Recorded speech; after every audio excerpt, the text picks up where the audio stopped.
Hello everybody, welcome back to the channel, welcome back to another video. Today is a video that I'm very excited to make, because today we're going to be reviewing Netflix's Avatar The Last Airbender Season 2 that released yesterday on Thursday.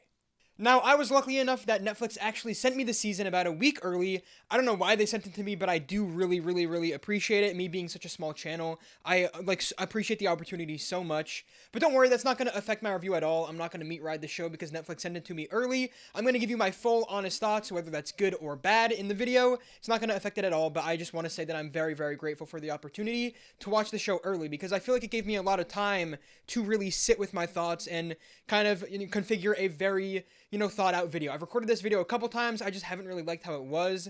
I recorded one like yesterday where I realized like half the time, I think I said like the animated show. I was comparing it to the animated show a lot, and I didn't really like that. So I wanted to kind of review this on its own, because something I really want to, make the point very clear is this is not trying to be the animated show. And I feel like that's why when I watched season 1, I was very kind of close-minded and didn't like it, because I was very focused on just comparing it to the animation, and that's not what this show is trying to be. It's clearly a reimagining. They've stated that it's a reimagining, hundreds and hundreds of times. It's not trying to be the animated show, so I feel like I kind of had to sit down and just tell myself to watch it as its own thing and not compare it as much.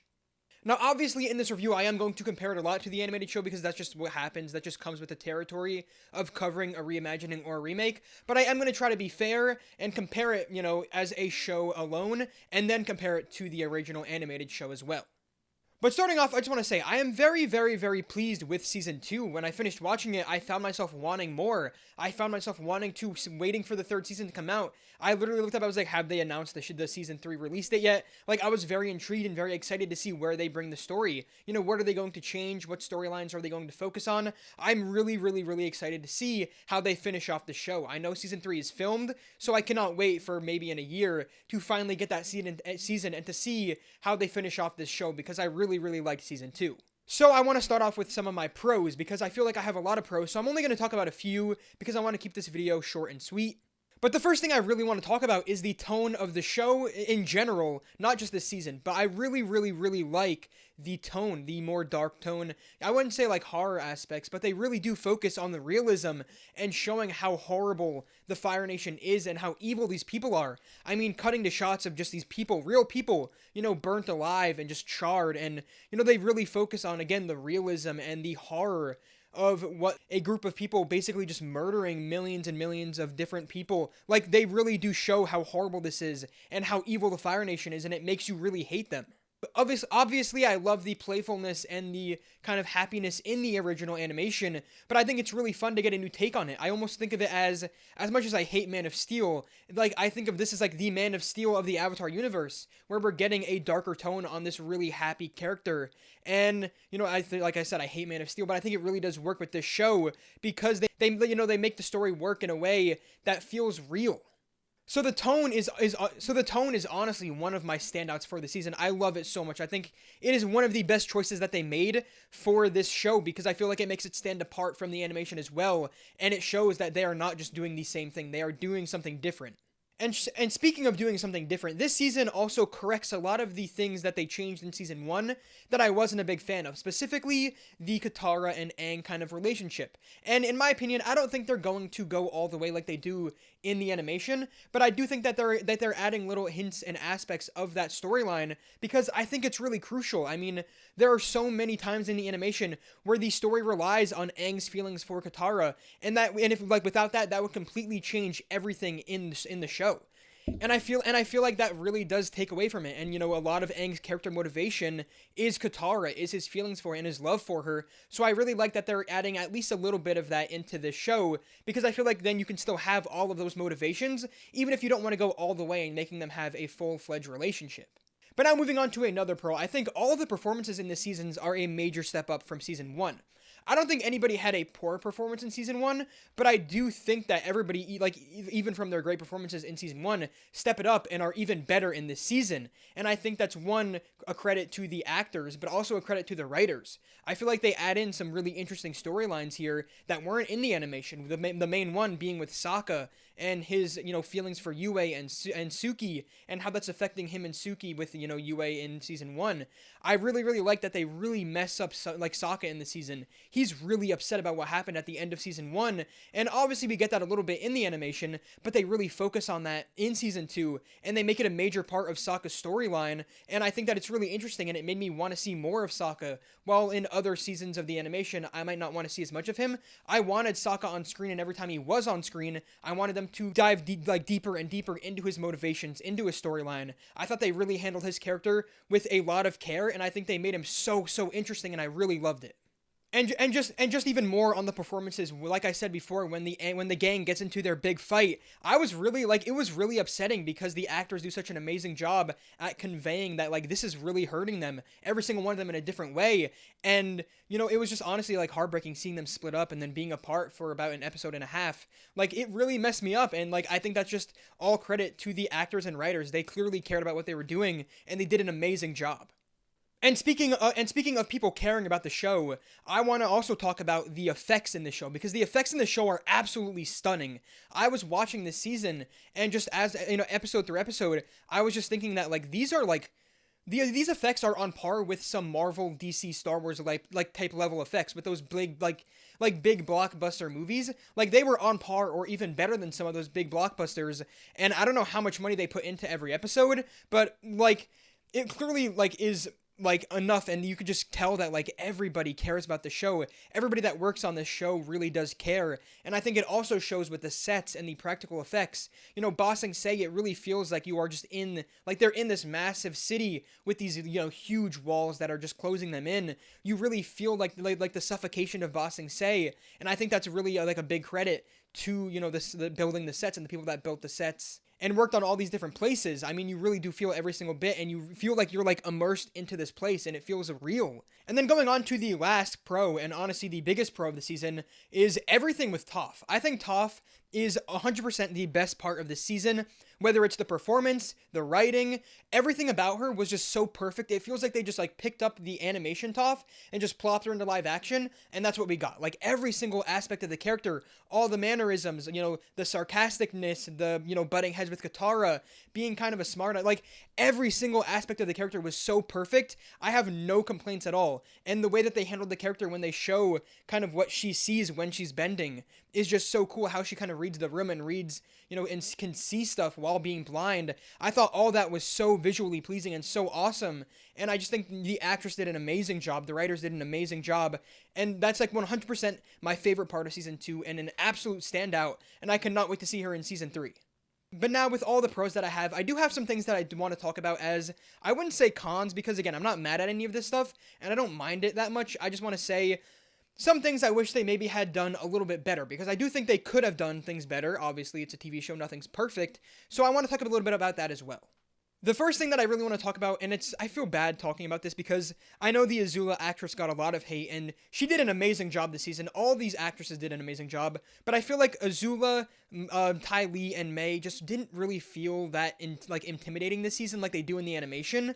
They just kind of felt like they were there. Azula did feel a little bit more intimidating throughout the later half of the season, especially in episode 8. You do really feel like she is posing a threat to Aang and Katara and the entire gang, but throughout the earlier parts of the season, it just kind of felt like they were there, while in the animated season 2 season, they do really feel like a threat and a presence the entire time. And it's just unfortunate that they didn't really feel like that in this season, but I do think that they are going to have a major step up in season 3, because they do have a little bit more screen time in season 3, hopefully. And I do think that they are going to kind of figure that out and hopefully just give the characters more of a presence, because they didn't really feel like they had that in season 2. And then going along with that family, I feel like we didn't get as much Zuko and Iroh as I hoped.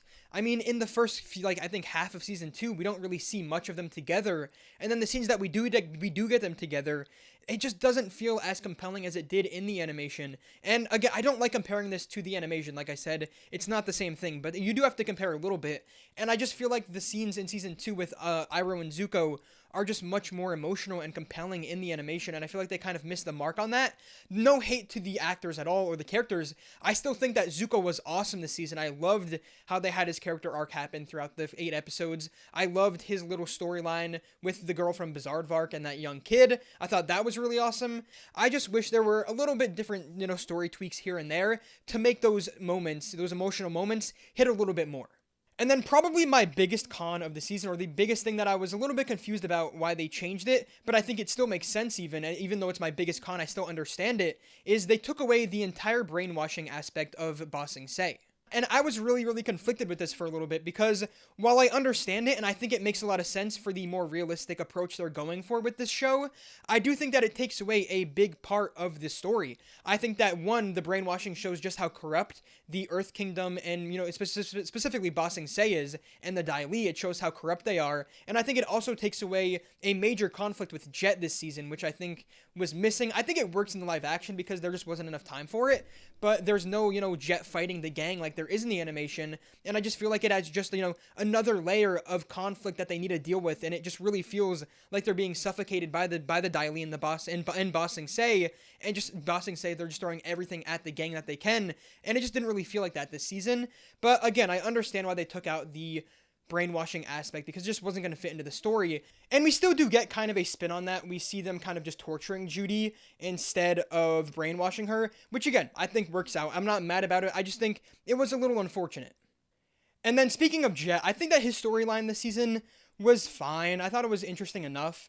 I liked that he wasn't in it too much because I don't like Jet. I don't like when he's on screen. I think he's a great character, but I just hate him, and that's kind of the point. So when he sacrificed himself, I was so happy. But now, speaking of him sacrificing himself, another major change this season was the library was not in the desert. It was in Ba Sing Se, which it just works out with story-wise. They don't have to leave. They can't really leave Ba Sing Se once they're there. It wouldn't make any sense. So I feel like it being there was fine, and I thought it was more interesting that they had to go into the spirit world to kind of go in there. And I actually did really like that the archaeologist character was with them throughout the season. He was only in it a couple of times and a couple of scenes here and there, but then I really liked his little switch up at the end when he betrayed the gang and told the spirit, they're using this information to fight the Fire Nation, and then the spirit just turns around immediately and just fucking eats him, which was crazy. I really liked that little part of the story. I thought it was really funny that he was like, well, you're doing the same thing, you're ratting on them, so I'm gonna kill you and then kill them. I thought that was really fun, and then Jet kind of sacrificing himself to save the gang was nice. A nice way to kind of say goodbye to that character and give him, I guess, like a hero's farewell. And then that's really all the negatives I really could think of. Like, I don't have many things. Like, I'm struggling to figure something out that I don't really like. And honestly, I'm so happy about that because hating stuff is not fun. It sucks. I really love just enjoying shows, and I really did enjoy season 2. But as I was saying before, I just cannot wait to see kind of what they do and explore in season 3, how long it's going to be. I hope the episodes are a little bit longer in season 3, or maybe just add on 1 or 2 more episodes, maybe make it 10 episodes. I doubt they will. It's probably going to still be the hour-long episodes for 8 episodes. But I am also curious if they're going to explore some of these storylines that they missed out on in season 2, in season 3. Are they going to have Aang kind of opening his chakras? I feel like they really can't do that anymore because he did die at the end of season 2. I was really happy that they stuck with that and they did make him die. I really thought that was a very emotional moment, and I think they really did nail all of episode 8. I was really kind of concerned with how they were going to handle the big battle with all the bending, all of these different crystals in this really awesome cave. I was really nervous going into episode 8 that they weren't going to be able to pull it off, but honestly, they pulled it off perfectly. There was only one moment where I was like, all right, this is kind of silly. And it was just the effects when Aang kind of covers himself with the earth crystals. It looks funny, but of course, it's like, you're not going to be able to make that look amazing. And I didn't even think it looked that bad. It was just a little bit goofy. But other than that, the finale was just perfect. Everything about it was great. They nailed all the emotional moments. And I have no notes. But that's honestly all I have to say about season 2. I was really pleased with it. I think Netflix did a great job. All the cast, all the writing, the directors, you could really tell the care they have for the original show and for this show that they're making. And I'm just so happy that the Avatar franchise is in some good hands because we all know what's happening with the animated universe right now, with Paramount basically being a bunch of dumbasses and moving the movie straight to streaming, and that movie getting leaked. There's just a bunch of mess with that, which sucks. It breaks my heart, but at least we have one thing in the Avatar universe that's pretty solid right now. But let me know in the comments what you guys think about this season. Do you guys like it? Did you guys not like it? What did you think about all the changes, the characters, all the motivations? Let me know in the comments down below. I appreciate you guys for watching. Again, Netflix, thank you for sending me the season early. I appreciate it so much, but let me know what you guys think in the comments down below, and I'll see you guys next time. See ya.